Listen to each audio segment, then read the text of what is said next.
Hey guys, thanks so much for visiting my channel. In this video, I have a Dell G15 5510 gaming laptop. I'm going to show you how to get inside, access your storage. So first thing guys, power down your computer the correct way. Make sure it's off and unplugged from your charger.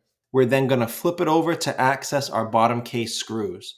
So you have 3 screws along this edge, 3 screws along this edge, and these 2 on the bottom. After you take those screws out, you're going to take a small, flat, preferably plastic pry tool. I say plastic because it's going to scratch your case less than a metal pry tool will. You're going to take your pry tool and you're going to put it along the edge, along the seam here, on the bottom case and the rest of your computer. And you're going to slowly pry this bottom case off from the rest of your computer right through here.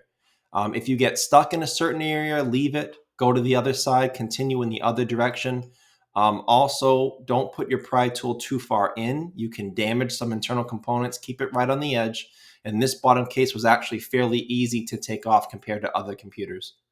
After you get your bottom case off, this is what you're looking at for the inside of your computer.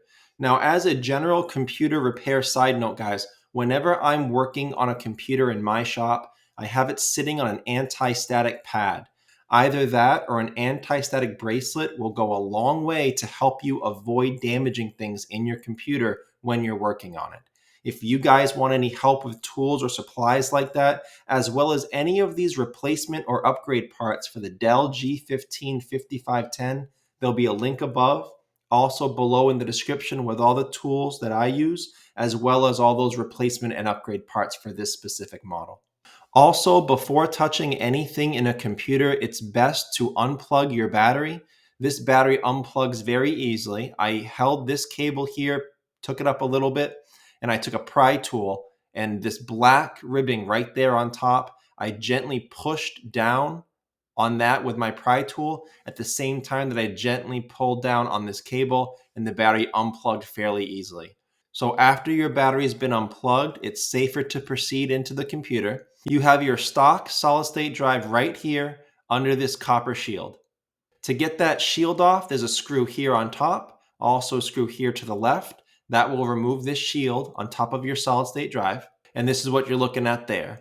So there's a single screw right here that can be removed. I think most of you will have a 512 gigabyte one stock.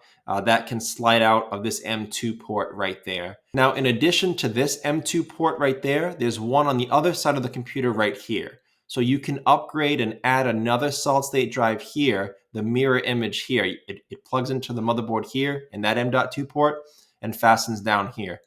Now this solid state drive, this is PCIe, NVMe. This can take Gen 3 solid state drives if you guys are looking for your own replacement. Also, the Dell part number for the replacement is 0WYTPM. I'll have that information below in the description. I will also have a couple upgrade options for solid state drives there as well.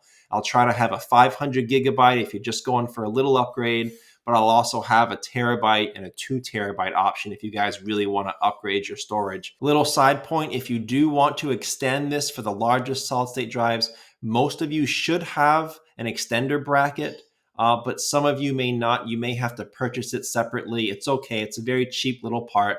I'll also have that included below in the description in that link with all the replacement parts along with the solid state drives. And I guess last thing to shout out, if you guys are upgrading your storage, you probably will need to reinstall the operating system after so your computer can work. Most of them do not come with operating systems installed. If you want help with that, I'll have video links below in the description. One will show you how to install Windows 10. One will show you how to install Windows 11. So I hope this video was helpful. This is how you access your storage in the G15 5510. So that's the video, guys. I hope it was helpful. If you have any questions, check out the FAQs below in the description. It could save you some time getting an answer. If you do need to leave me a question or comment, please do. I do try to get to those a couple times a day at least. To support the channel, please remember to like and share. Subscribe if you enjoy this type of DIY tutorials. And for those of you that want to support the channel a little further, you can always leave a small donation, and there's a couple ways to do that. First, right below the video to the right-hand side, you'll see the Super Thanks button. You can click on that. You can select a tip amount here. Second way, you can use your Cash App. Find me at $PC Helper. You can leave a dollar amount and you can even leave a little note. So thank you so much for watching, guys, and I look forward to seeing you on my next video.